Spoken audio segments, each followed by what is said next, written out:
Olá, nós vamos iniciar então a segunda aula de sistema excretor. Lembrando que essa aula foi preparada para vocês e que ela não deve ser repassada ou divulgada em outras plataformas. Então, na primeira aula a gente viu, né, como é que o sistema excretor se organiza e falamos do mecanismo de micção. Hoje a gente vai falar sobre como se dá a produção de urina. Bom, então nós já abordamos o trato urinário inferior e o que a gente vai estar falando hoje é da produção de urina que se dá nos rins. Bom, os rins, eles, durante o nosso desenvolvimento embrionário, ele passa por diferentes etapas que são etapas que repetem, né, o desenvolvimento do sistema excretor durante a evolução, né? Então, a embriologia, ela repete a ontogenia do sistema excretor. Então, o sistema excretor, ele se inicia, né, numa estrutura que é a estrutura pronéfrica, numa região mais cefálica, e ao longo do desenvolvimento embrionário, assim como se deu durante a evolução dos vertebrados, ele vai sendo diferenciado em estruturas medianas até chegar numa região mais caudal, né? Então, passando pela etapa mesonéfrica até chegarmos aos metanéfrons. Então, rim pronéfrico, esse rim mais cefálico, ele hoje, em organismos viventes, ele está presente em feiticeiras, né, que é um grupo de agnatas, de peixes sem mandíbula, e na nossa vida embrionária é a primeira etapa de desenvolvimento. O rim pronéfrico, ele se degenera, né, dá origem, então, ao rim mesonéfrico, que é o rim dos organismos viventes das lampreias, peixes e anfíbios, e depois também há uma degeneração do rim mesonéfrico, dando origem a um rim metanéfrico, que é aquele que vai se transformar, né, nos rins funcionais de todos os répteis, aves e mamíferos. Algumas estruturas pronéfricas e mesonéfricas podem dar origem a sistemas tubulares, que são os ductos eferentes e epidídimo, nos machos. Bom, essa é uma foto mostrando a organização anatômica de um rim de mamífero, num corte longitudinal. Há uma evidente separação de uma região mais externa, que é denominada de córtex renal, de uma região mais interna, de coloração mais escura, que é a medula renal. A medula renal, ela é subdividida em estruturas, que são estruturas que se assemelham, né, ao formato piramidal, e por isso a gente chama de pirâmides renais, cuja base é o que delimita a córtex da medula, e o ápice é aquela que se abre para estruturas que são os cálices renais, que vão dar origem a regiões da pelvis renal. Então, aqui a gente tem um esquema mostrando, né, essa organização, né, macroscópica do rim, a córtex renal mais externa, e aqui as pirâmides renais que vão compor a medula renal, né? Toda essa região, né, ela é mais escurecida aqui, ela é a região da medula renal. E aqui a gente tem também, né, então, os cálices, né, que são aberturas que ocorrem, né, estão posicionadas no ápice da pirâmide, vão se reunir em cálices menores para cálices maiores, até dar origem a uma grande abertura, que é a pelvis renal. Essa pelvis renal, ela vai desembocar nos ureteres, e é através disso que a urina é encaminhada para a bexiga urinária. E aqui a gente também já tem o aporte sanguíneo, né, o rim recebe sangue pela artéria renal, que vai passar por um processo aqui, né, de filtração e modificação, né, e depois ele é recolhido pela veia renal. Então, a gente tem de novo aqui, né, um esquema mostrando um rim, né, com, de novo, o aporte sanguíneo, e agora um pouquinho mais de detalhes, né, essas artérias renais, elas vão se ramificando em artérias e arteríolas renais, até dar origem a uma estrutura que, se a gente pegar aqui um pedacinho e ampliar, a gente vai observar aqui uma estrutura que é a estrutura glomerular, que nós vamos ver em detalhes já já. O fluxo sanguíneo renal é de 1,25 litros por minuto, esse é o débito cardíaco renal, né? Ou seja, o aporte sanguíneo para o rim ele é elevado, se a gente pensar que em média a gente tem 3 litros, né, de sangue circulando num indivíduo adulto, quase metade por minuto passa pelo rim. Então é um intenso fluxo sanguíneo. Bom, de novo aqui, né, a estrutura renal, se a gente pegar uma fatiazinha aqui, né, do rim, desde a córtex até a medula e for ampliando, né, a gente vai ter aqui córtex e medula, né, se a gente ampliar um pouquinho mais, a gente vai ver a estrutura funcional do rim, que é o néfron. Um rim, ele tem mais de 1 milhão de néfrons, então são mais de 2 milhões de néfrons nos 2 rins, né, e é onde a urina vai ser formada. O néfron ele é constituído por uma parte que é a tubular, né, que é uma sequência, né, um longo tubo, que é o tubo renal, que está tudo aqui em amarelo, e também o seu componente vascular, né, que está aqui representado, né, em vermelho e em azul.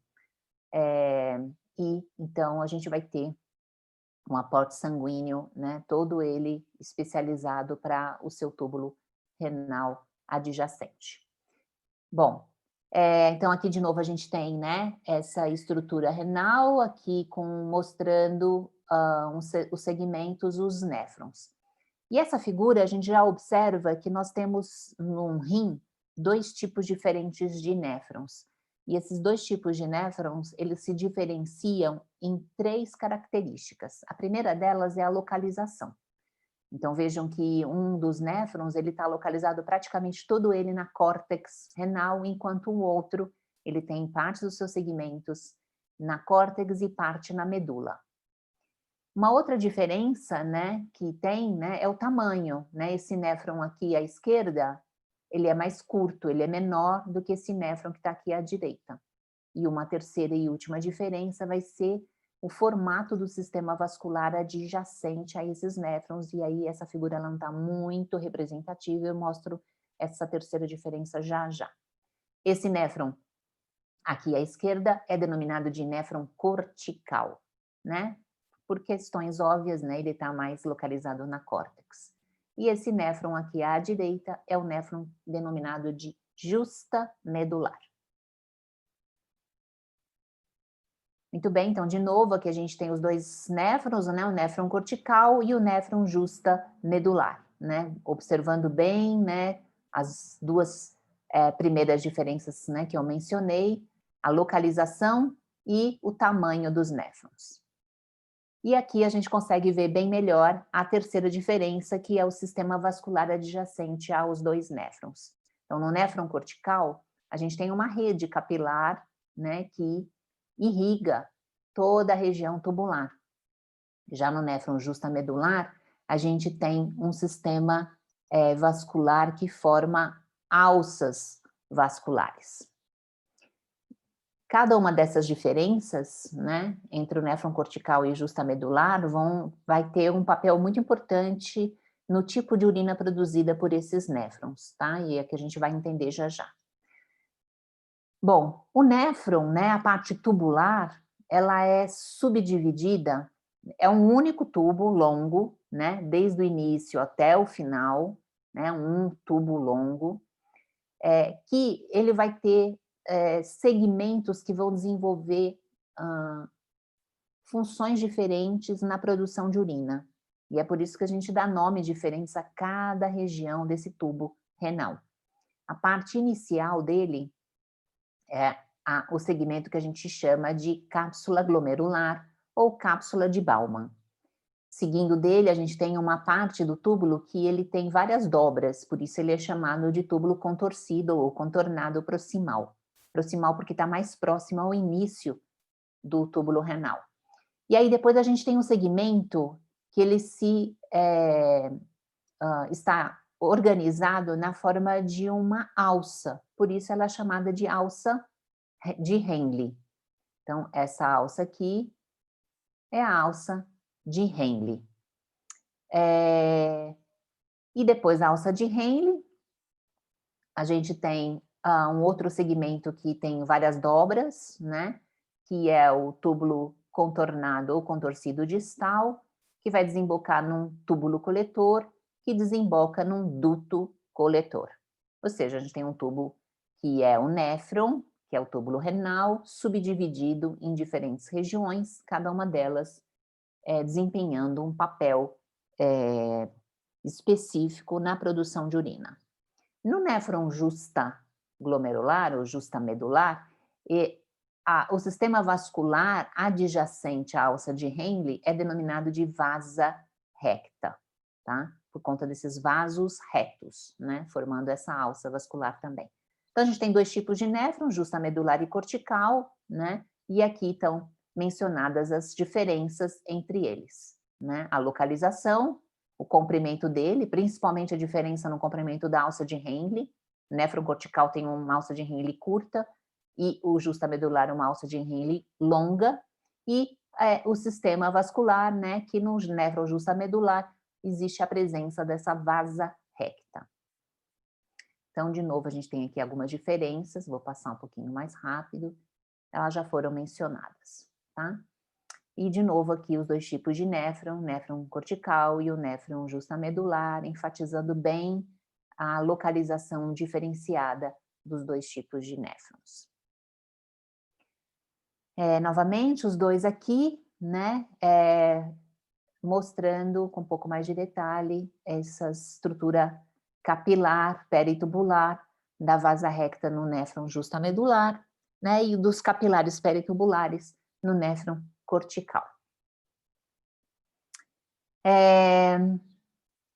Esse sistema vascular, né, ele sofre mudanças, né, ao longo do desenvolvimento embrionário que também se assemelham aos diferentes arranjos que são encontrados hoje nos organismos viventes dos vertebrados, né? Então, aqui, né, nos peixes e anfíbios, peixes ósseos e nos anfíbios, né, a gente tem a artéria renal, né, uma veia renal, mas tem aqui um sistema que é um sistema venoso, né, diferenciado, né, que leva, né, esse sangue de volta ao coração para uma outra via que não a veia da veia cava caudal. Em peixes cartilaginosos, répteis e aves, né, a gente tem aqui uma diferença, né, onde essa artéria renal, ela se comunica com os capilares peritubulares, né, antes de fazer o retorno para a veia cardinal posterior.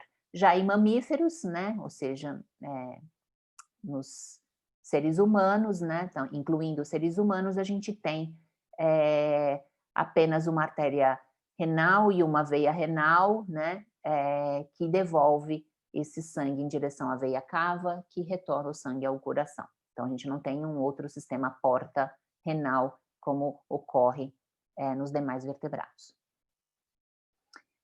Ok, e aqui, né, só para mostrar para vocês, né, que de novo os dois tipos de néfrons, vejam que está bem aqui enfatizada a diferença de localização e tamanho da alça de Henle, só para ilustrar, né, para vocês que a urina vai ser formada, então, durante esse trajeto pelos túbulos renais, ela vai sendo coletada pelos túbulos coletores que vão desembocar no duto coletor, e esse duto coletor é que vai se abrir para aqueles cálices menores, né, de maneira que a urina seja coletada pelas papilas renais, seja encaminhado para a pelvis renal e possa, então, ser encaminhada pelos ureteres. A urina nos mamíferos, né, ela é produzida por meio de 3 grandes mecanismos. Na verdade, são 2 grandes mecanismos, sendo que o segundo pode ser subdividido, né? Que mecanismos são esses? A primeira etapa é a etapa da filtração. E a segunda etapa é uma modificação desse filtrado enquanto ele percorre os tubos renais.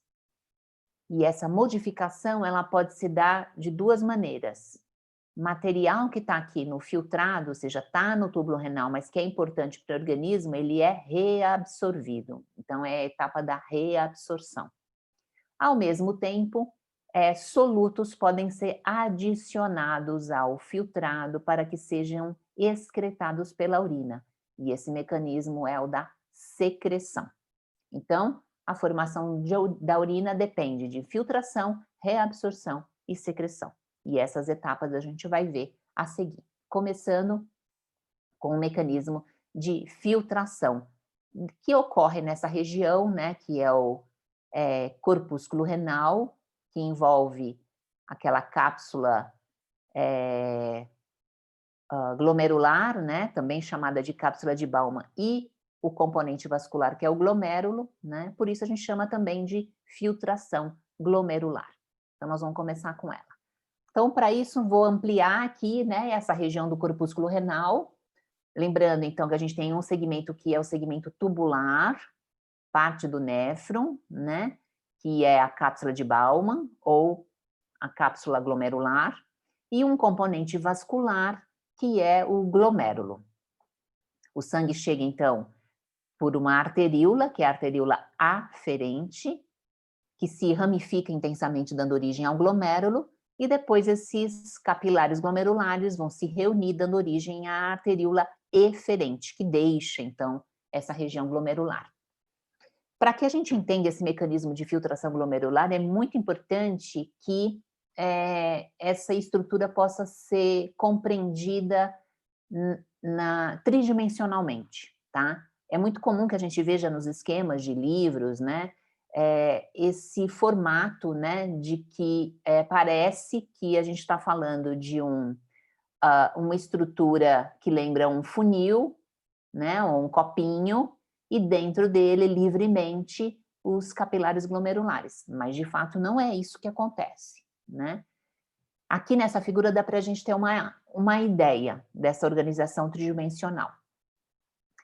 Essa extremidade do túbulo renal é uma extremidade fechada, ela não tem abertura. É uma membrana de uma camada unicelular, né? Então, é uma única camada aqui de células, que é contígua, ela não tem nenhum tipo de abertura.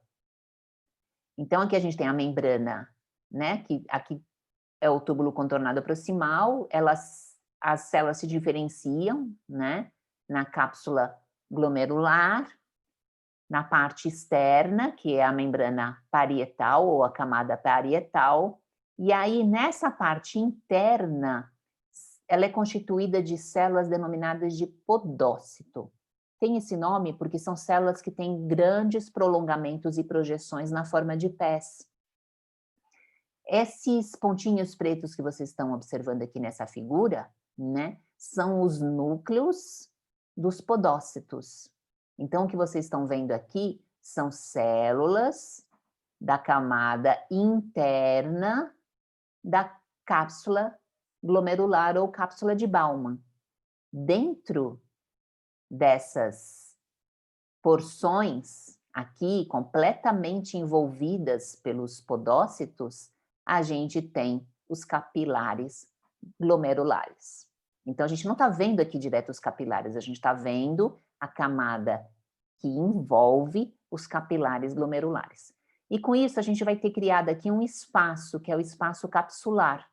Esse espaço capsular, ele tem uma das paredes, que é mais externa, a camada parietal glomerular, da cápsula de Bowman, e na face interna, a camada interna da cápsula de Bowman. Então, é só células da cápsula de Bowman que a gente tem aqui em contato com esse líquido, que vai ser o filtrado, coletado pelo espaço capsular. Então, é muito importante a gente tem essa compreensão, né, dessa visão tridimensional para compreender bem esse mecanismo da filtração glomerular, tá? Então, lembrando aqui que se a gente estivesse observando do lado de dentro, né, da cápsula de Baumann, a gente não vai estar vendo direto as capilares glomerulares, a gente vai estar vendo os podócitos envolvendo os capilares glomerulares. Muito bem, eu falei para vocês que o débito cardíaco renal é elevado, de 1,25 ml por minuto, né? Então, esse sangue chega, né, nesse grande fluxo sanguíneo, né, de grande débito cardíaco, né, a essa região, né, do corpúsculo renal, e ele vai passar por um mecanismo que é chamado de filtração, e essa filtração vai dar origem a 180 litros que vão ser filtrados por dia. Então, com aquele débito cardíaco por minuto, isso vai representar 180 litros de plasma filtrados por dia. Como a gente, né, já mencionei para vocês, a gente tem, né, uma quantidade, né, de cerca de 3 litros de plasma, né, isso quer dizer que todo o plasma é filtrado 60 vezes por dia. Isso vai levar à produção da urina, né? A nossa média de produção urinária diária é de 1,5 litro, então já dá para ter uma ideia aqui, né, de que a gente vai estar recuperando a grande parte, né, desse filtrado produzido, né? Imagina, se a gente estivesse, né, eliminando isso além do necessário. Então, aqui algumas figuras desse corpúsculo renal, para a gente ter ideia. Veja, isso aqui é uma figura de livro, né? Se a gente se fixar nessa figura, a gente vai ter uma ideia completamente equivocada, né, do corpúsculo renal.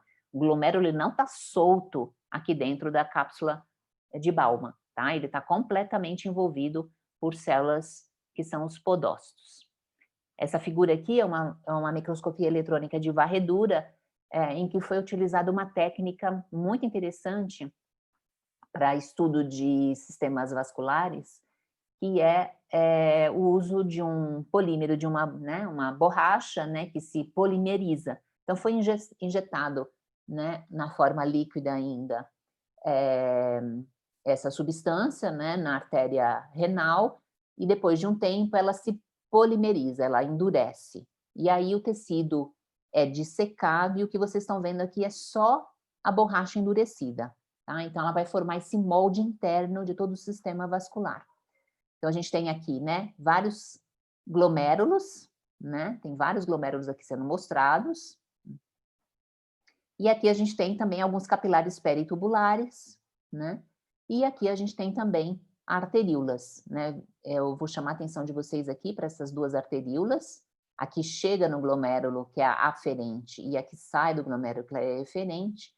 Vejam a diferença no calibre, né? O calibre da aferente é muito maior do que o calibre da eferente. Isso vai ter uma importância na produção de urina que vai ser mencionada mais lá para frente. Bom, e se a gente está nessa região onde tem corpúsculos renais, obviamente a gente está na córtex renal, né? Não tem corpúsculo renal na medula renal. Mais uma microscopia eletrônica de varredura, só que agora é de tecido vivo, a gente não está vendo, né, só o interior. Então, a gente tem aqui alguns segmentos tubulares, que ou é túbulo contorcido proximal ou túbulo contorcido distal, de novo, porque a gente tem corpúsculo renal, então a gente só pode estar na córtex renal, né? Não seria alça de Henle nem túbulo coletor. E aqui a gente está vendo os podócitos, envolvendo completamente os capilares glomerulares, e aqui o espaço glomerular. Uma figura semelhante à anterior, e agora ela aqui colorida computacionalmente, para vocês verem bem essas células que são os podócitos. E aqui ampliado, vem mostrando bem esses prolongamentos dos podócitos, envolvendo, né, aqui dentro tem um capilar glomerular. Então, eu volto nessa figura, né, para que a gente, já entendendo, né, essa estrutura, começar a entender como é que se dá a produção da urina e como é que ocorre essa primeira etapa da formação de urina, que é a filtração glomerular. Ok, então, lembrando, né, das duas camadas da cápsula glomerular. Mais um pouquinho de detalhes, né, dessas células que são os podócitos, né? E aqui, né, já destacando um dos obstáculos para que a filtração aconteça, que são esses espaços entre esses prolongamentos de membrana dos podócitos, que são essas janelas de filtração. Mais uma figura mostrando essa região da cápsula de Bowman com glomérulo. Mais aqui tem uma microscopia eletrônica de criofatura, né? De congelamento, mostrando aqui esses poros, né? Que são constituídos do lúmen capilar, né? Também mostrando aqui uma barreira à filtração. Ok, e aqui, né, um esquema onde a gente tem os espaços, aqui tem os capilares, as janelas de filtração dos podócitos, e nos capilares glomerulares, alguns poros. Então, isso aqui vai constituir a barreira à filtração. Tá? Então, o que é a filtração glomerular? O sangue vai estar chegando pelos capilares glomerulares, né? E vai ser, então, forçado, né? Por conta de forças que vão existir no corpúsculo renal, e a gente vai mencionar já já essas forças, a atravessar a barreira de filtração, né? E essa barreira de filtração, ela é constituída de 3 camadas. A primeira camada, né? Que o líquido atravessa, são esses poros presentes no endotélio fenestrado dos capilares glomerulares. A terceira camada, que está representada em azul aqui, é uma lâmina basal. Ela é constituída de proteínas estruturais, né, como colágeno, laminina, fibronectina. Então, é uma malha de rede proteica. E a terceira, ou seja, ela é acelular. E a terceira camada é esses espaços, né, essas janelas de filtração dos prolongamentos dos podócitos. Ok, então a barreira de filtração é poros do endotélio fenestrado, a lâmina basal e as janelas de filtração nos podócitos. Ok, então o sangue, né, ele vai ser exposto a essa membrana de filtração, constituído por essas 3 barreiras, né, físicas, são barreiras físicas que vão limitar o que é filtrado e o que não é filtrado. Assim como num processo de filtração de uma solução qualquer com material de suspensão, quando a gente coloca num papel de filtro, por exemplo, o que vai determinar como vai ser esse filtrado, né, essa solução pós-filtração, vai ser o tamanho dos poros. Então, aqui, né, o que determina essa barreira física é o tamanho desses poros. A filtração glomerular, então, ela seleciona por tamanho o que passa e o que não passa. Tá? No entanto, há uma influência também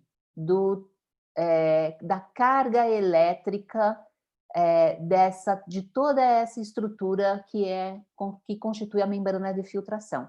Essas proteínas que estão presentes na lâmina basal e proteínas de membrana dos podócitos, elas possuem uma carga elétrica ligeiramente negativa. Então, vai ser uma membrana que vai repelir ânions, favorecendo a passagem de cátions. Mas isso é mais importante para aquelas substâncias que já estão no tamanho molecular próximo ao tamanho do poro de filtração. Então, aqui a gente tem uma representação dessa membrana de filtração, com as células endoteliais, os poros, né, do epitélio fenestrado, a membrana basal, e aqui as janelas de filtração dos podócitos. Substâncias pequenas presentes no plasma, né, água, íons, pequenas moléculas, né, inclusive peptídeos e pequenas proteínas, passam livremente por essa membrana de filtração e vão estar presentes no filtrado numa concentração igual à concentração plasmática.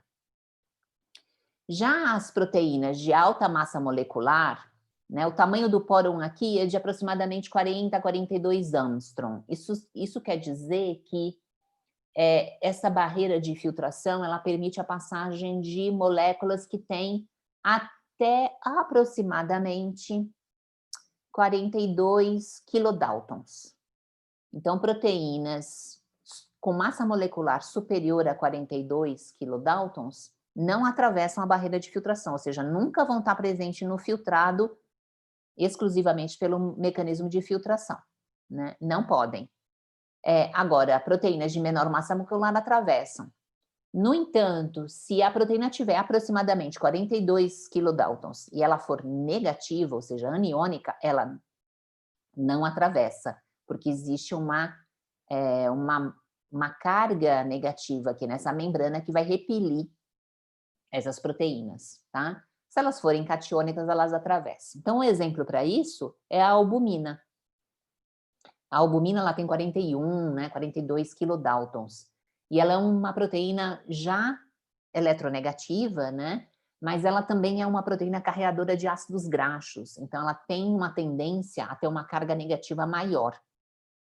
Ela é menor do que o poro, mas como ela tem essa carga negativa, ela não é filtrada, ela permanece no plasma. Então, de novo, as fendas de filtração 42 angstrom aproximadamente, né, deixando passar todas as moléculas de menor tamanho livremente, exceto as proteínas, né, que são superiores a esse tamanho ou que têm o tamanho próximo ao poro, mas que que tenha a carga negativa. Então, aqui só para explicar, né, e tudo isso que eu acabei de mencionar para vocês. Bom, e aqui é um gráfico que mostra, né, essa filtração glomerular para essas substâncias, né, segundo a carga, né? Então, aqui a gente tem uma destrana, ela com diferentes raios moleculares, né? Lembrando que a gente tem aqui, né, um raio molecular de 42 angstrom é a que consegue ser filtrado, superior a isso não, né? E inferior, a filtração vai depender da carga, né? Então, a carga neutra vai tendo a sua filtração cada vez maior conforme o raio molecular vai diminuindo. Isso é verdade para as catiônicas e para as aniônicas, mas vejam que a taxa de filtração para as aniônicas é bem inferior que as neutras e catiônicas, por conta da influência desse ambiente eletronegativo da filtração, da barreira de filtração. Muito bem. Então, a gente já sabe como é o corpúsculo renal e já sabe como é esse poro, né, essa membrana de filtração e o que passa e o que não passa. Mas a pergunta é, quais são as forças envolvidas nesse processo que fazem com que o sangue, quando chega nos capilares glomerulares, atravesse essa unidade de filtração? A gente tem 3 forças envolvidas nesse processo. Então, se a gente quiser saber qual que é a filtração ou a força final que vai direcionar esse processo, que é a filtração glomerular, é a pressão de filtração, né? Que é o resultado de 3 forças. A única força que favorece a filtração glomerular é a pressão sanguínea arteriolar. A pressão sanguínea do sangue que chega nos glomérulos. Ela tende a forçar o sangue, né, o plasma, a atravessar essa unidade filtrante. Ela é positiva, então, a filtração. Mas a gente tem duas outras pressões que se opõem à filtração glomerular.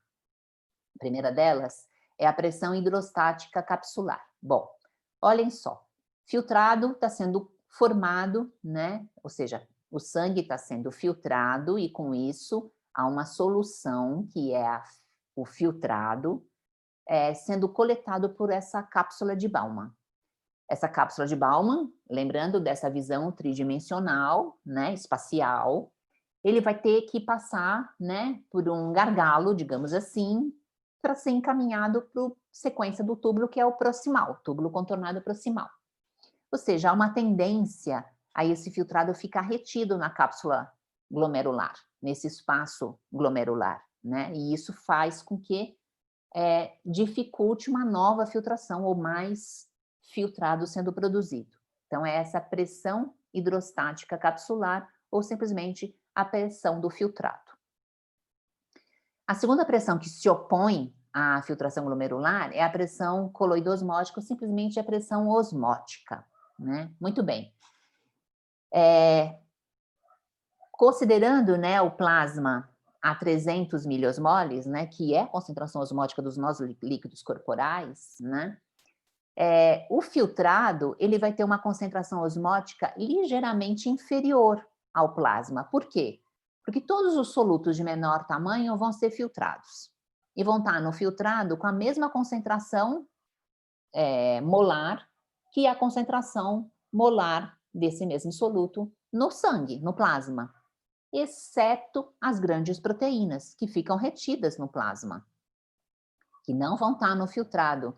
Então, vai ter menos soluto no filtrado do que tem no plasma, ou seja, vai existir uma diferença de concentração osmótica. E sempre quando a gente tem uma diferença de concentração osmótica, vai existir uma tendência à movimentação de água do meio mais diluído em direção ao meio mais concentrado, que é essa setinha amarela aqui. Bom, no entanto, a pressão sanguínea glomerular, ela é superior ao somatório das duas forças que se opõem à filtração glomerular. Então, a gente tem aqui em números, a pressão sanguínea é 55 milímetros de mercúrio, a pressão osmótica 30 e a hidrostática 15. Somando 30 com 15 vai dar 45, ela ainda é superior à pressão sanguínea. Então, vai existir uma pressão de filtração resultante que é positiva, igual a 10 milímetros de mercúrio.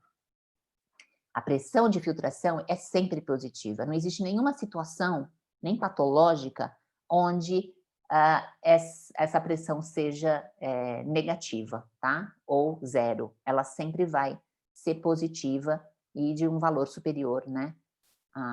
Ou pelo menos 10 milímetros de mercúrio, tá? Então, a filtração, ela vai sempre existir. E essa figura aqui mostra, né, então, essas três pressões, representadas aqui por setas, que indicam a direção, né? Então, se é a favor da filtração ou é contrário à filtração.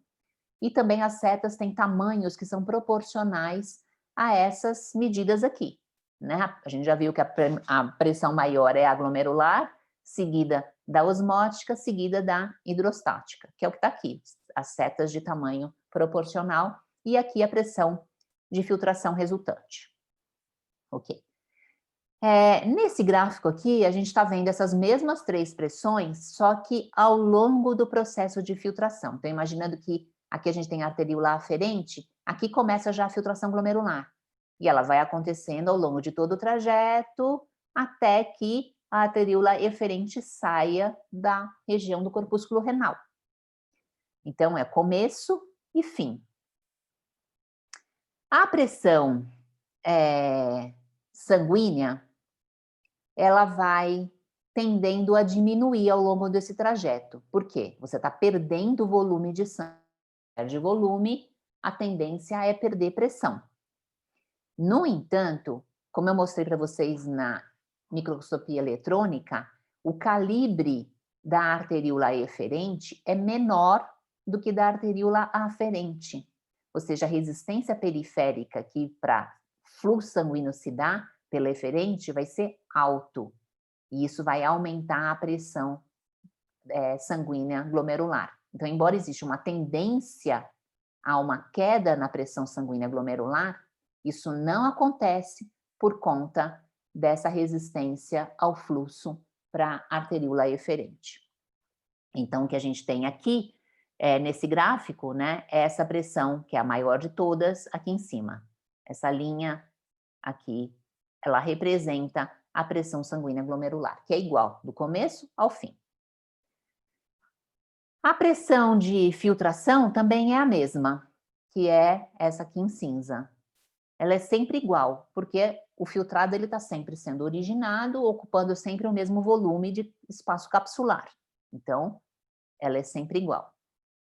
No entanto, a pressão osmótica, ela vai se modificando ao longo do trajeto. Ela vai aumentando ao longo do trajeto. Por quê? Porque vão aumentando as diferenças de concentração osmótica. Aquelas proteínas que ficaram retidas aqui, elas vão ficando proporcionalmente em maior concentração ao longo do trajeto. E isso vai criando um gradiente de concentração osmótica maior, com isso, uma pressão osmótica cada vez maior. Então, essa linha pontilhada aqui representa a concentração osmótica, a pressão osmótica, perdão, ao longo do trajeto. E aqui, essa região colorida aqui, né, que é a pressão de filtração resultante, ela vai, né, de um valor aqui que é talvez um pouco maior do que 10 milímetros de mercúrio, ela vai diminuindo, mas ela continua sendo sempre positiva, né? Então, ao longo de todo o trajeto, ocorre filtração glomerular. Ok. A medida da filtração glomerular é uma medida muito importante da função renal, né? Já que é uma etapa fundamental na produção de urina. O volume de filtrados por minuto sendo formados, eles são altos, né? Então, é importante essa medida da filtração glomerular como uma medida da saúde renal, né? De quão adequada está a função renal.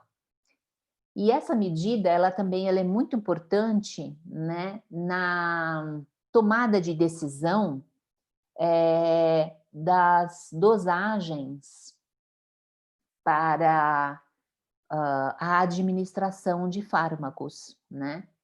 Muitos dos fármacos, eles têm pela via renal a via de eliminação. Às vezes, na sua própria forma, na sua própria estrutura molecular, às vezes após uma metabolização, né, principalmente pelo tecido hepático, né? Então, o produto do metabolismo dos fármacos, né, na via hepática, esses produtos são eliminados pela via renal. E é muito importante saber quanto tempo demora para que essa metabolização e excreção se dê no organismo, para saber quando uma nova dose deve ser administrada, né?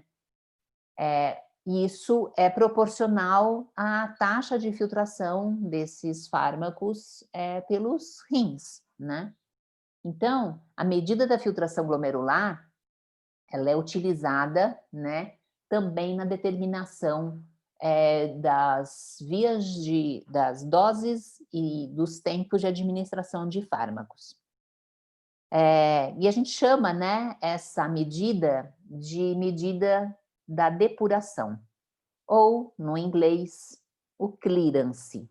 O método do clearance, ou método da depuração, avalia exatamente a taxa de filtração para determinada substância, porque ela vai dar uma ideia do tempo necessário para que o organismo fique livre ou depurado dessa substância durante uma unidade de tempo.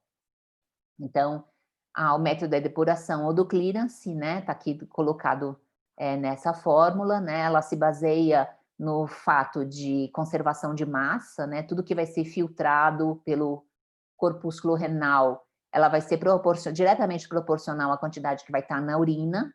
Então, se a gente souber a concentração de uma substância no plasma, a taxa de filtração glomerular e a quantidade, né, a concentração dessa mesma substância na urina e o fluxo urinário, ou seja, a quantidade de urina por unidade de tempo, a gente vai ver que esses dois componentes, eles são iguais, eles são diretamente proporcionais, tá? Então, se eu quiser saber a taxa de filtração glomerular, basta que eu inverta aqui, coloque, né, a concentração da substância no plasma aqui no denominador, né, e aí eu vou ter a taxa de filtração glomerular para essa determinada substância X, né? E aí, com isso, eu vou poder saber quanto tempo que vai levar para o organismo ficar depurado, ou seja, livre dessa substância X. Ok, vocês podem olhar em bulas de medicamentos, né? Esse valor ele está sempre lá mencionado, né? A taxa de depuração ou simplesmente clearance, né? E aí vocês podem observar que aquelas substâncias, né, que têm um clearance elevado, né, eles permanecem mais tempo na circulação e isso significa que os intervalos de administração podem ser maiores, né, e dosagens também menores. Ok, com isso a gente fecha a filtração glomerular e agora a gente vai para a reabsorção tubular. E eu vou interromper o vídeo nesse momento, né, para que vocês tenham um outro vídeo separado só para essa etapa de formação de urina e possam estar assistindo em momentos, né, que forem mais adequados a vocês.